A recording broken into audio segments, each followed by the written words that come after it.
looking at now in Nigeria is we're letting the E drive everything we're doing, and cards are very critical. So what are the challenges that you saw in terms of the involvement of the financial sector, and what's your solution? I was educated in the UK largely, and I did a course called Artificial Intelligence, and eventually started working there in the UK. And I was working in the area of artificial intelligence, and eventually in the high end of software engineering. Then I came back to the country first, got into FSB International Bank. Then I realized that now I'm in a very different environment. Yes, I got into banking, not here in Nigeria. I even was doing some banking work, a little as a consultant when I was in the UK, and then at Absa Bank as a banker in South Africa. South Africa is relatively highly developed, so a lot of the problems I started encountering when I got back to Nigeria, I didn't encounter in South Africa. In South Africa, for example, we were developing some kind of smart card, electronic wallet, even before I came back here. So I got back here. Now I was facing issues to do with electricity, which I wasn't facing, there. Issues to do with telecommunications, the fact that most of our branches were not networked. I was also, facing issues to do with knowledge. A lot of the people that were coming from the universities that I was recruiting, I realized that I had to now retrain them a lot. And we started talking, and I said, look, surely it shouldn't be this way. We should be able to be using some cards to make payments and so on and so forth. Then got back, to my bank and started talking with the management, of the bank, and eventually we decided to do something about it. And as a result of that, that was done, and it was very positive.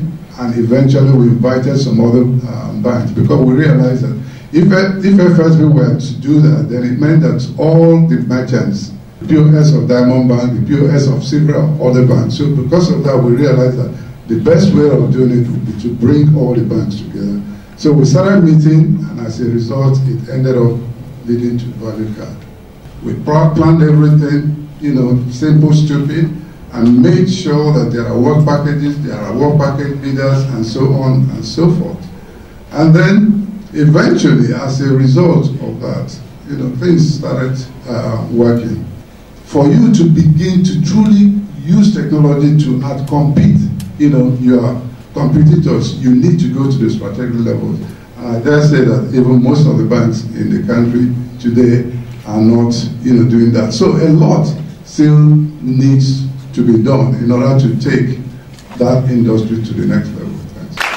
I'm not going to allow you to go for now, but of course we have to deal with issues of, critical infrastructure, bandwidth issues, cybercrime, data security and stuff. Now, and then government would say, oh, okay, everyone's going to have their national ID cards, and we've allocated so many billions and and trillions, and at the end of the day, nothing gets done. Nobody gets anything. What is the problem within that sector, and how do you give us that confidence as a nation that we're going to get there in the very short time? Yes, you are right. We need an integrated payment system within the country. And for us to do so, it also means that everybody in the country needs to be properly identified. So some sort of national ID card that is multifaceted is needed. An ID card that is not just a national ID card, but that you can also use for several other purposes. A national ID card would have helped to do so.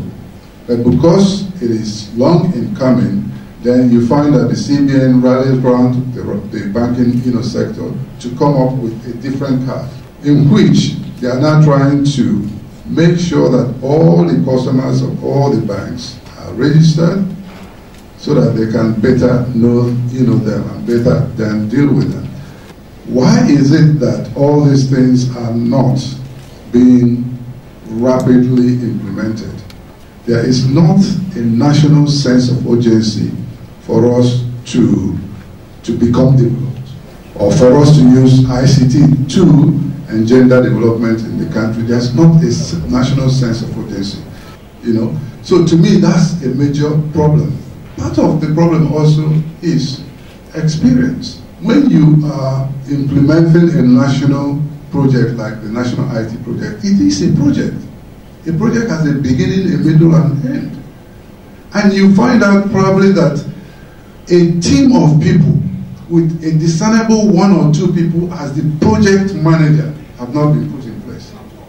You find out that they have not really sat down and determined and come out with a project plan that says, these are all what we are going to do. This person, you are responsible for this job. This person, you are responsible for that job. This person, that, and these are all the timeline. And somebody that is also making sure that all those things are planned, you know, so well, so meticulous, simple, stupid, as I said, that even a stupid person can take it and implement it. So, given that we haven't done all that, it means that we are always going to have a problem implementing, you know, them. And Nigerians have a natural tendency to want to do things in an ad hoc manner.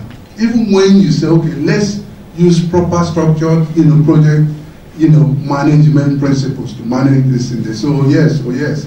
But if you are not there,